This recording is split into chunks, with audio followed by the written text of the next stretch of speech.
First నార్మల్గా fever, headache, vomiting sensation రావడము ఇలాంటి ఫస్ట్ ప్రోడ్రోమ్ అంటారు.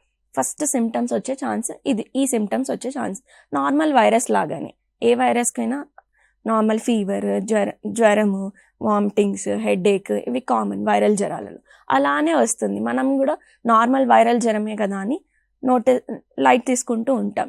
కానీ తర్వాత ఏమవుతుంది, నెక్స్ట్ వచ్చేది లాలాజలం మనలో కూడా ఎక్కువ ప్రొడ్యూస్ అయితే ఈ బ్రెయిన్ స్టెమ్లో మనకి అది మెయిన్ కంట్రోల్ సెంటర్స్ ఉంటాయండి. దాంట్లో మెయిన్ మన శ్వాసని, మన తిన్నాక నెక్స్ట్ ఫుడ్ వెళ్ళడాన్ని అన్నిటినీ కంట్రోల్ చేసేది బ్రెయిన్ స్టెమ్లో ఉంటాయి సెంటర్స్.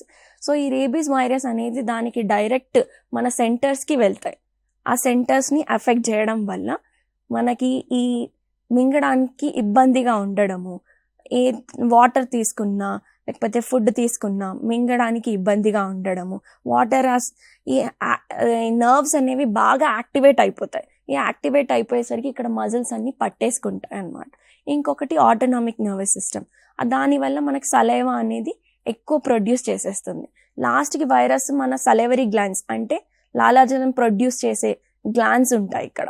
ఆ సలైవరీ గ్లాండ్స్ కూడా వైరస్ వచ్చి అక్కడ మల్టిప్లై అవ్వడం వల్ల నెక్స్ట్ ఆ వైరస్ ఆ సలైవా నుంచి కూడా మనకి ఎక్కువ మనం చూస్తూ ఉంటాం, ఎక్కువ సొల్లు కార్చడం, ఎక్కువ ఈ రేబీస్ డాగే కానీ లేకపోతే హ్యూమన్స్కి రేబీస్ వచ్చాక సిమ్టమ్స్ ఇలా ఎక్కువ సొల్లు రావడము, ఎక్కువ వాటర్ అంటే భయపడము, ఇవన్నీ ఉంటాయి.